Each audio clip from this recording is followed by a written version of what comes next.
Hey, welcome back to another episode of The Summer of Me. I am so happy to be back. I want to give you guys a little peek into what is happening in my life and what you can expect from the summer of me. This is going to be a pretty quick episode, but I just want to give you some exciting things that are going on behind the scenes and what my vision is for this platform. First and foremost, I am just grateful. I went through a divorce about 5 years ago, and 4 or 5 years ago, it's roughly, and it just genuinely has changed my life in every way. Good, bad, ugly, positive, all of it. Like, I don't think that I knew how much transformation was going to happen when I decided to start the Summer of Me, literally, not the actual like the brand or the podcast or anything like that, but like when I just decided that I needed to have kind of an awakening or a resuscitation of my identity. I genuinely remember finishing nursing my youngest daughter, Memphis, who's now 7. And I remember finishing nursing my youngest daughter, Memphis, who's now 6. And I remember thinking, like, wait a minute, I'm not glued to anything. I'm not tied down by anything. And simultaneously, like, was experiencing this kind of awakening of like, who am I and what do I like to do? And it just all sort of came at the same time, which is probably no accident. And I remember thinking, like, I need to prioritize myself. I was really frustrated in my marriage at that time. I didn't feel like I was being prioritized, and I just genuinely lost myself. I didn't know who I was. I felt like I was living for everybody else. I remember feeling this like deep desire that I needed to move. I needed to shake things up. I was almost claustrophobic in my own body because I didn't feel like myself. And if you've ever felt that way, you know the feeling where you're buried under yourself. Claustrophobia is really the best way that I can put it. And so I started the Summer of Me and just really decided every decision I was going to make was going to be filtered through, do I want to do this? Is this good for me? Will I experience joy from this? Will this make me happy? And if it didn't fall into those things, like, I was super selfish for a summer, which as a woman and a mom is very counterintuitive for most of us. We are nurturing. We're used to taking care of everybody else, putting our needs last.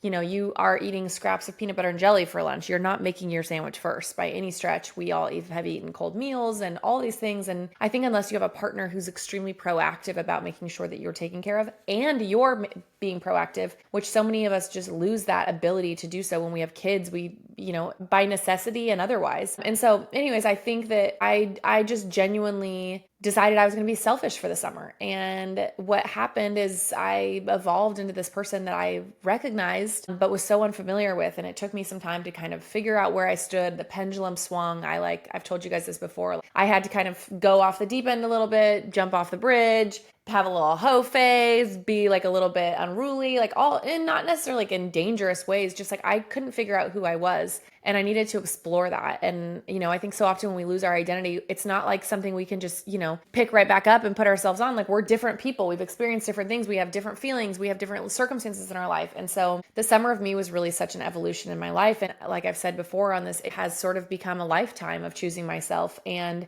it's still a process. I'm going to be honest. There are still moments where I struggle to choose myself, whether that's in relationships, romantic relationships, parenting. Like, I still face that demon, if you will, of pleasing other people and putting everybody else first. And I think there's a time and a place where we have to make sacrifices always in every relationship, but not at the expense of our own happiness and our own well-being. And so what has happened in that process is I just have developed such a heart for helping other women through this season of their life, whether it's, whether it's divorce or whether it's just like you are happily married, or you're sort of married happily, or you're just getting out of, the throes of motherhood. We all just like need somebody that's going to help us. And I want to be that person. I want to rise other women up that can also be those people. And so I started the podcast because I knew that everything that I had gone through was not for nothing. And I really remember feeling like, if I'm going to go through this, I'm going to be an advocate and a support for other women who are also going to go through this feeling of like,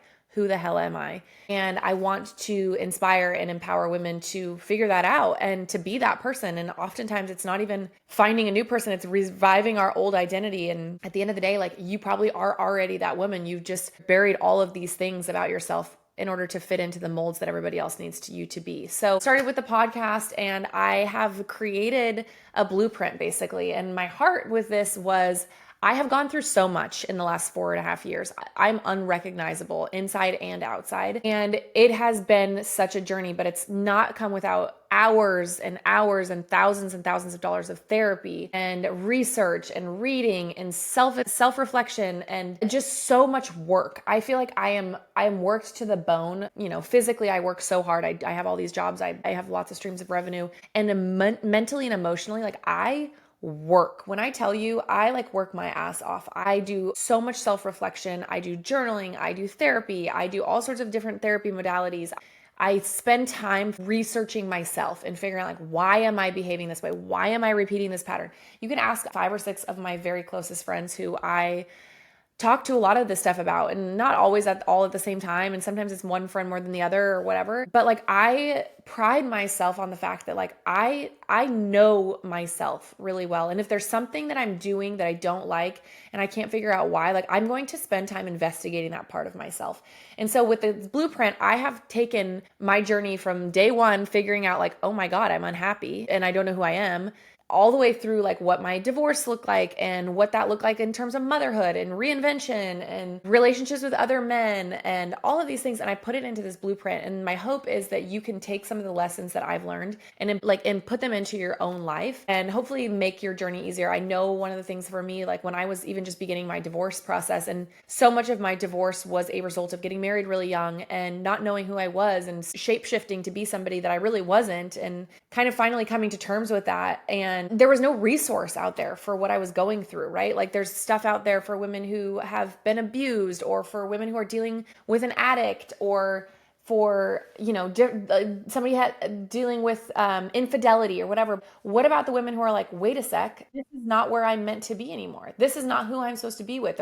And like I just had a very deep knowing, and I didn't feel any validation anywhere out there. And ultimately, like the validation has to come from within, but it's really helpful to know like you're not alone in those feelings, and you're not the first person that's thought these thoughts, that sometimes there are ways that we can work through this instead of like, imploding our whole world. And so the Summer of Me blueprint is really just kind of, I mean, I'll be honest, I have gone through pages and notes and all these journals and everything, and really tried to kind of get a cumulative look at like everything that I've gone through and put it into like 7 or 8 chapters. And it's got resources, exercises, questions, journal prompts, stories, like everything that you could possibly need and want to not only like understand what I've gone through, but hopefully to guide you through some of that as well if you're struggling with who you are as a person, what you need, where you should be, what you're doing. And I'm really proud of it. I'm really excited about it. And I think it's going to help a lot of you. That is the Summer of Me blueprint. That's coming on July 22nd. If you're listening to this after July 22nd, you can get it at kendrafornow.com. And I'm just pumped about the next season of the Summer of Me. I have really big expectations for this platform, and I really believe in this message. And